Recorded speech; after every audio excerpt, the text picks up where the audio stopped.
Nandito na naman ang Reyna Kalamunding para maligo. So ngayon, malalaman nyo kung paano maligo ang isang Reyna Kalamunding. Siyempre, unang-una, buksan mo yung gripo. Punuin mo yung langgana. At kapag ang Reyna, pag naliligo siya, hindi niya binabasa yung ulo niya. Kailangan mga isip-isip lang. Kasi, anytime, tinatawag ako ng aking mga kawal. Hindi kailangan basahin ang buong katawan. Kasi mabango na ang Reyna. At Reyna ako, kahit anong amoy ko, Reyna ako. Wala silang magagawa.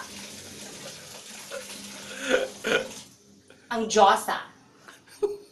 Naliligo ba ang Diyosa? At least ako, Reyna, naliligo ako. Kaya lang, sa pagligo, hindi lahat sinasabon.